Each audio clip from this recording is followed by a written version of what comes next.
السلام عليكم، ان شاء الله تكونوا بخير. اليوم ان شاء الله حبيت نهضر في موضوع اللي هو الرشمات ولا لي موديل اللي راهم يطلعوا طوندونس واللي راهي الناس تحوس عليهم. بصراحه الموضوع انا هذا ما لقيتلوش حل، ما عرفتش وما لقيتلوش حل. حبيت نهضر عليه في فيديو باش الناس تفهم باللي المشكل هنا في الجزائر انه الطوندونس عندنا عشوائي. يعني الرشمه باش تطلع طوندونس ولا موديل ولا اي حاجه، راني نحكي في مجال الخياطه والطرز، نحكي في مجال الخياطه والطرز، ولكن نقدروا نقيسوا عليه التفاهه الموجوده في الجزائر. دوك وش الفرق بين التفاهه الموجوده وبين الخياطه وبين الطرز؟ كاين رابط قوي جدا في المجال هذا. يعني لو كان جيت تشوف المواضيع اللي راهي تطلع طوندونس في الجزائر هي مواضيع تافهه، ولو كان نجيو نقيسوها على البرودي وعلى الخياطه وعلى التصاميم نلقاو نفس اللقطه، نلقاو نفس التصاميم تافهه. يعني شوفوا نعطيكم مثال، انا دي فوا نشوف رشمات يعني نوحد ربي كيفاش خدموها. رشمات شابه، الوان، تنسيق صعيبه، رشمات تلقاها معقده، فيها صعوبه، فيها حوايج بزاف صعاب كيفاش تخدمها. نلقى الرشمه هذيك سبحان الله واحد ما يسقسي عليها، نلقى التفاعل ناقص. ماشي انا خدمتها، ماشي بشرط باش ما نزكيش نفسي، ماشي انا خدمت الرشمات هذوك، لقيتهم صدفه. نلقى الناس بزاف يعني ما يتكلموش عليها، والله واحد ما يحوس عليها وتحطها باطل وواحد ما يديها. هذو الرشمات شابين، يعني كي نقول لكم رشمات شابين، رشمات يعني انا كي نشوفهم شخصيا واو، يعني نسبه الخطا فيها 1%.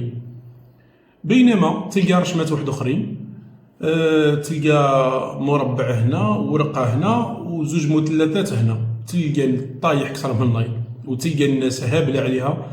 علاش الله؟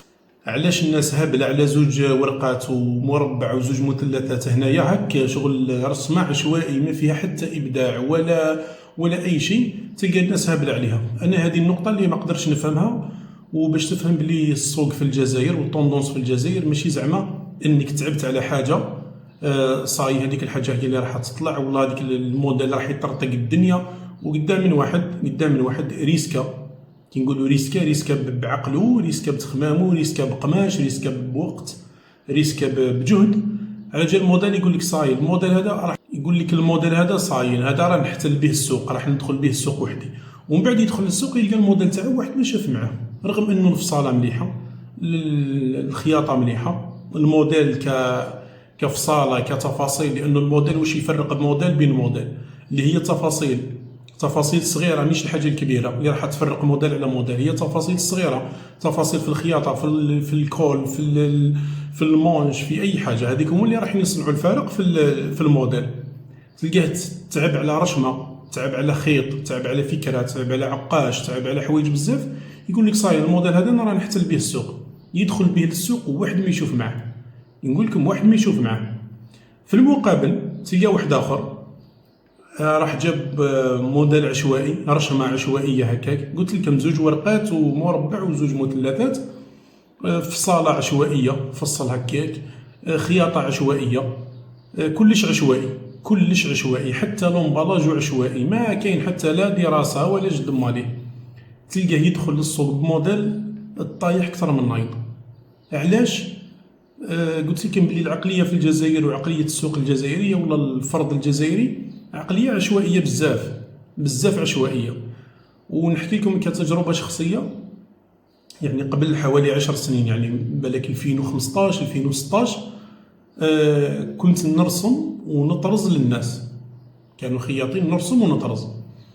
وكنت نرسم يعني بشراهه، يعني نقول لك كنت نرسم بالك في النهار نخرج 4 قفطان من راسي، نرسم من راسي هكا، ونحط موديل قدامي في النهار نخرج 4 قفطان عادي فيني، 4 فيني من راسي، وجدد وواحد ما شافهم. علاش واحد ما شافهم؟ باسكو من راسي. سمع انا من راسي نحط ورقه ورده عرق، نهبط نطلع نسي نجرب ونخرج موديلات. لما يجي يطرز عندي واحد نقول له عندي، يبعث لي موديل قديم خلاص باشع، انا ما عجبنيش، انا ما قنعنيش. نقول له شوف ما نطرزوش هذا، راهو عندي 4 ولا 5 موديلات جدد في النيلو. نقول له خلي نطرزوهم هما على الاقل حاجه جديده كذا. يقول لي لا طرز لي هذا باسكو الناس دوموندات هذا. والله العظيم غير الكلب ما يشوفش معاه، موديلات الكلب ما يشوفش معاهم. اكل عليهم الدهر وشرب. لا في الشبوبيه تاعهم، لا فيهم تصميم، لا فيهم حاجه واضحه، والو. نقول له هاك الموديل جديد ونظيف وجديد، اول مره يتطرز، يعني انت الاول اللي راح تحطه على القماش تاعك. يقول لي الله غالب ان الناس دومونداو عليه هذا الشيء، سما الناس دومونداو عليه الزباله هذه، حاشاكم. يعني حتى الخياط ماهوش قانع بالموديل اللي يخيط فيه، بصح الله غالب السوق قال هكا. فهمتوا يعني واش راني نقصد؟ يعني الخياط على باله باللي الموديل هذا بشع، على باله باللي ما فيه حتى روح، بصح الله غالب لازم يخدموا. السوق قال هكا. والله غير دي فوا نشوفوا موديلات، نجيب موديل نحطو قدامي هكا، تشوفوا موديل متكامل يعني، ودي فوا حتى نخدموه بخمس الوان، خمس الوان، ويعني 4 الوان مثلا حرير ولون فتله، يعني برودي وفتله نخلطوهم في بعضهم، ونحسبوا للعقاشه ونحسبوا للخياطه ونحسبوا للقالو ونحسبوا كي تشوفوا انت تقول الموديل هذا خلاص هذا راح نحتل به العالم.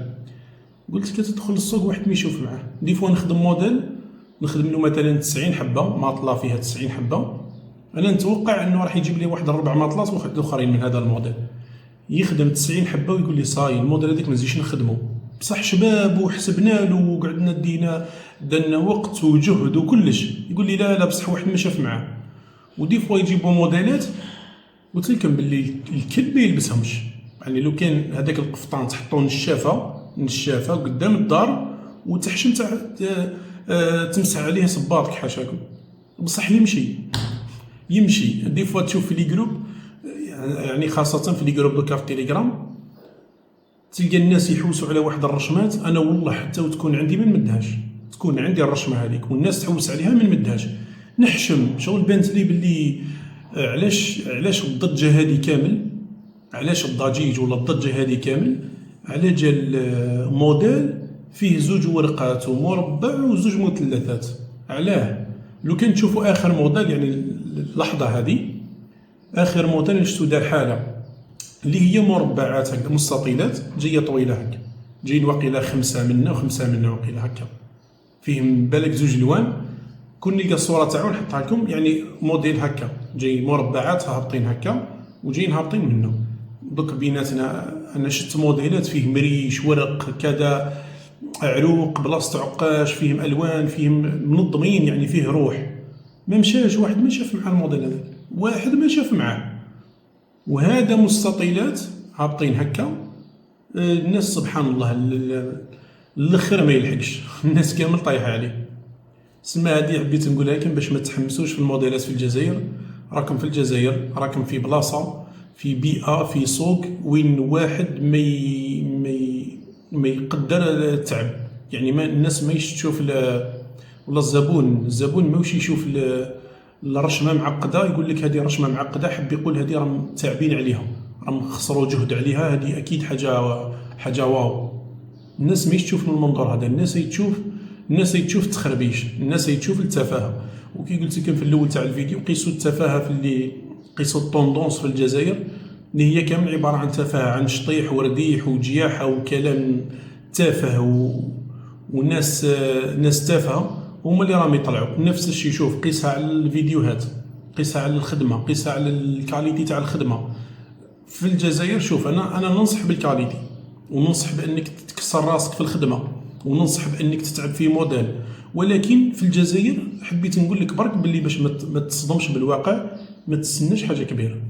كسر راسك وخسر دراهم وخسر جهد وخسر وطلع وهبط وكردي وسلف يعني ريسكي باي حاجه، ولكن النتيجه في الجزائر ماهيش تعتمد نهائيا على المجهود اللي بذلته باش تخرج هذاك الموديل.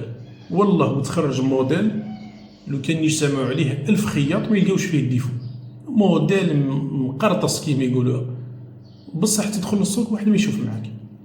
وروح شوف واش راهو يمشي في السوق، روحوا لبومعطي، روحوا للعين فكرون، روحوا للعين مليله، روحوا لتجنانت، روحوا شوفوا لي موديل اللي راهم يمشيو واللي الناس هابله عليهم، هما لي موديل تافهين، موديل ما متعوب عليه والو، موديل فيه 2 الوان، فيه 2 خطوط وورده هنا صاي، تلقاه الناس ما لحقاش عليه.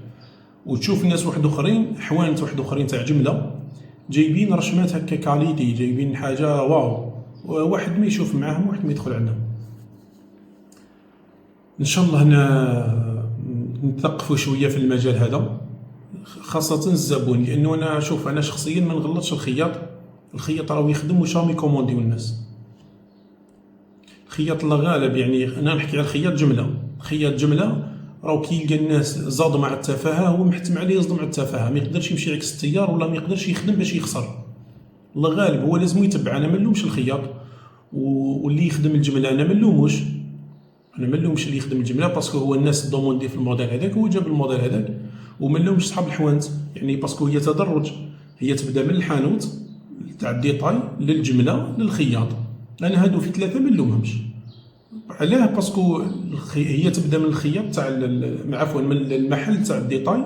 الله غالب المحل تاع الديتاي راهي الناس تجي تشري التفاهه. المجتمع الجزائري راهو يروح للحانوت تاع الديتاي، راهو يروح باش يشري التفاهه. يسمى هذاك صاحب المحل تاع الديتاي كي كوموندي التفاهه على الجمله، ما تغلطوش. مول الجمله كي كوموندي التفاهه على الخياط ما تغلطوش. الخياط كي كوموندي رشمه تافهه على الرسام ما نغلطوش. فهمتوا؟ يعني المجتمع تاعنا مادام مجتمع تافه ويتبع التفاهه، ما تخسرش جهد كبير على جال باش ترضيه، لانه مش راح يرضى بحاجه كاليتي، راح يبقى يرضى غير بالحاجه التافهه.